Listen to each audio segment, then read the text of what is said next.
gukena cyane birica. Iyo urebye uyu mubyeyi ubona nta kundi kwiringira afite, asa nk'umuntu wiyakiriye, meze nk'uwihebye utegereje kuzapfa. Ni abantu bababaje n'iyi nzu barimo yari yararidutse. Karitasi niyo yamwubakiye iyi nzu arimo. Tuwarete nyamo abakristo nibo bateranyije n'umuryango remezo wa Busogo bamwubakira tuwarete. Nta kintu na kimwe afite, ukumuri kubona ni kwari. Watambuka yicaye nka gutya ukamusigira 100 akagura ifu. Watambuka yicaye ukamusigira 200 akagura ifu. Wakwezi turaye ukamuzana 200 akajya. Nta bundi buzima afite nuko ari. Uretse kwicara agategereza ngo azapfe, nta kindi. Nta n'ibindi byiringiro ubona afite. Yariturije.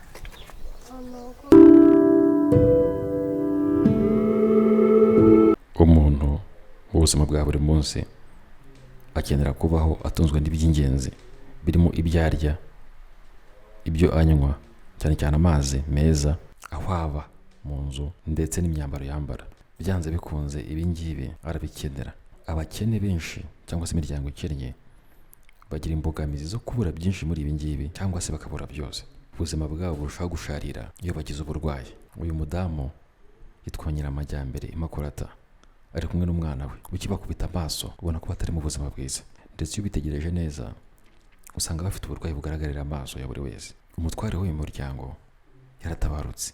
Iyi ndwara mureba yo kubyimba ibirenge bita imidido yapfuye ayirwaye. Umugore we arayirwaye. Ikirenze kuri ibyo noneho uriya mugore yarahumye. Uyu mwana wabo kugenda bisa n'ibidashoboka kubera ukuntu amaguru ye ameze. Uyu mudamu yitwa Nyiramajyambere Immaculata.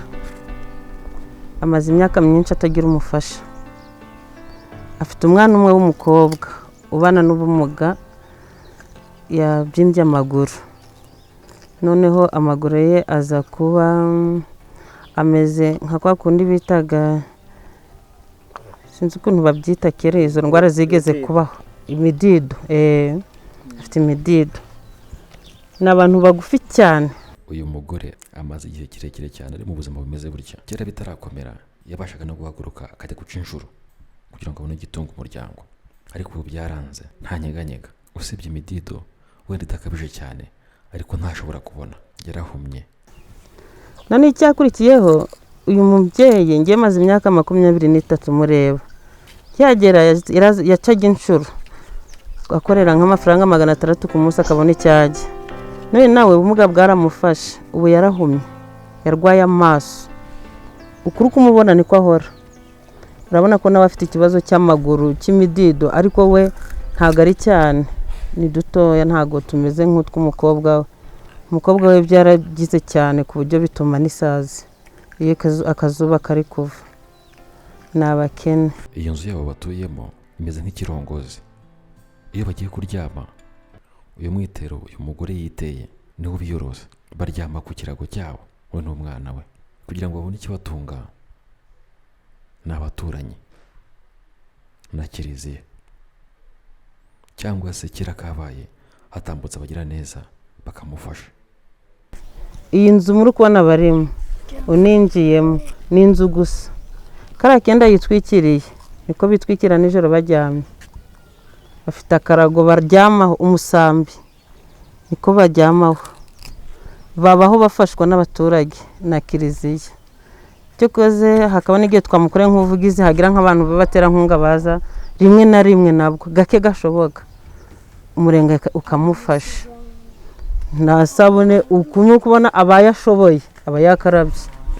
Murabona urugo rwe rurakubuye, nuko ashoboye kugenda gacyumukubuza agakubura, ariko ntiyakaraba kabe nta sabune agira. Noneho umukobwa we hari igihe aremba ku buryo adashobora no kujya kuvoma. Uyu mukobwa ubu ngubu afite agahenge, ari kubasha kugenda, ariko inshuro nyinshi aba yarembye atanyeganyega. Iyi nzu barimo iyo itaba Karitasi yabafashije ubwo yari maze kuriduka, ntituzi uko byari kuba bimeze. Uyu muryango ntugire po na ruguru. Umuturanyi wa bugufi ibyo yejeje aramuhereza ibimutunga, n'undi bikabuko. Kubaho kwabo kwa buri munsi n'abaturanyi babo n'abagira neza. Gukena cyane birica. Iyo urebye uyu mubyeyi ubona nta kundi kwiringira afite, asa nk'umuntu wiyakiriye, meze nk'uwihebye utegereje kuzapfa. Ni abantu bababaje n'iyi nzu barimo yari yararidutse. Karitasi niyo yamwubakiye iyi nzu arimo.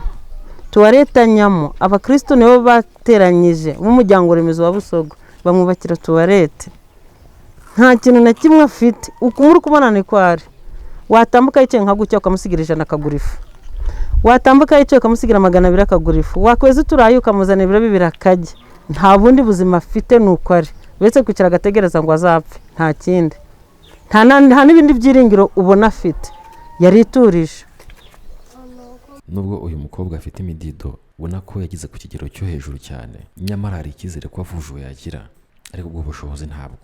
Uyu mukecuru we hagize uwo mwitaho, ubona ko yakira rwose. Uyu mubyeyi afite abana 3, umwe muri bo n'uyu nguyu w'indembe bari kumuhanga bicaranye ku mbuga, undi yarigendeye ajya muri Kongo. Tubibutse ko haturi ni Musanze, kandi Kongo ni hirya gato uciye ku Gisenyi. Uyu mukecuru afite umuvuzi, gusa ari mu cyiciro cya mbere, afite mituwere, ariko amaso y'ubu ntiyashirikirira kuri centre de santé. Afite umuvuzi bakamujyana nko mu bitaro bikuru, bamuvuza agakira. Uriya mwana we sinzi n'ibimididikira, ariko afiteho ibintu byazamutse bimeze nk'ama-infection bibyimbye bigeze bikora nk'udusununu bigerekeranye wagira ngo ni nk'amavunja.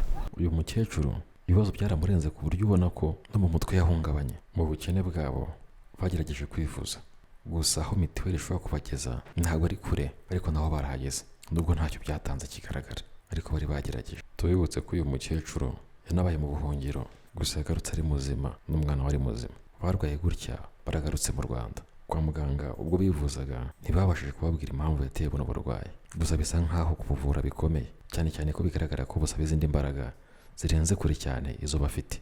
Ni gake cyane babona ibyo kurya, ariko iyo babashije kubibona barabiteka bakabisangira mu bukene bwabo. Nk'uko twabivuze, ibyo kurya bihabwa n'abaturanyi ndetse n'abandi bagira neza, babatambutseho bakababona, bakareba ukuntu bari mu buzima bubabaje. Kimwe n'aya Caritas twavuze mu kanya, yanabubakiye ino nzu barimo. Kuburara ni ibintu bisanzwe kubera ko biba kenshi cyane. Uyu mukecuru apfa kubasha kureba aho nyeze n'imiti kwa muganga bamuhereza agasigamo ya buri munsi, hari ubwo birenga akaba atabasha kureba n'ikintu na kimwe. Agahenge afite ubu ngubu nuko amaze iminsi mikeya afite umuti bamuhaye kwa muganga wo gusiga mu maso. Ndetse umwana umwe agiye ku ishuri, undi ndaba kino yagiye muri Kongo, umukobwa wanjye umukobwa yaramugaye, nabite umugabo uwasaje nawe bisi yamugaye ibirenge. Kwa muganga bamenye ndamutegwa ibirenge bigwahara, mutiwe nagiye kwivuza ndwaye, ndibagiye kwanyita kuvuriro hariya. Mutiwe barajyaga irakurikiriza kwa muganga baragishyuraga. Navuze ndi muzima, nabemeze ndi muzima, ngeze nuko ngeze n'ubu baramfata. Guteka mbese ibyo kurya ndihangana ngateka, cyangwa umuntu agiye kwiga agateka. None ubwo ibyo kurya ubibona gute? Baramfasaga. Abaturanyi bawe? Ubwo umuturanyi wawe nta kintu akuzaniye ntabwo warya? Atagize ikintu aguha? Ntaburara, ntabwo burara. Nuko mu maso ngo amaso, ubu ngo bayikumbe imiti ngashyiramo. Ubu ngo ndikubireba neza. Harimo ngicyo n'ibizima, harimo ubusimba, harimo ubukoko bw'ubusimba. Nagiye no kwa muganga bampa ibinini, bambaye ibinini rero bampa umuti wo gushyiramo. Namenye kwa muganga bamuha ibinini, bamuha imiti kubyanga gukira. Umukobwa w'amahoro afite nk'imyaka 23, ariko umurebye afite ibitekerezo by'umwana w'imyaka 12. Ano mu mutwe afite ikibazo cyo mu mutwe, kuko ntago azi kwikontorora. Agenda buhoro buhoro, nawe uramubona, mbese nawe urabona agenda buhoro bishoboka. agenda ninagira, ariko ku buryo uhuye nawe mu nzira ukamwosha ngo amahoro, ngo twigire ahangaha, yicarira ahangaha yakwicara. Ese wamubyaye ntiyuzuye, ari na nyina umubyara umurebye nuko muri kuganira ntabwo yuzuye, uri kumva ko n'umwana babyaye ntiyuzuye, mbese yabukomoye ni nk'umuryango, ni akarande. Nabuze umuntu ufite imyaka 23 akaba ari mu wa mbere.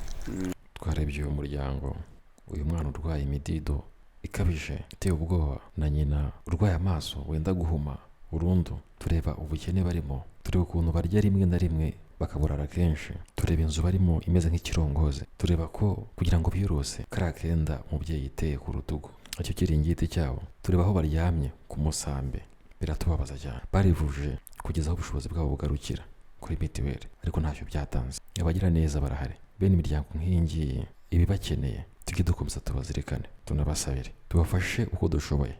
Icyo twakongeraho nk'Imana yabashoboje mukaba mwahisemo kuza ahangaha, kuko aha muri uyu mudugudu wacu niwe mukene wa mbere urimo. Imana yabashoboje mumukorere ubuvugizi, muzagira icyo mukora, ntibirangirira ahangaha bya bintu n'abanyamakuru bagenda bikarangirira ahangaha.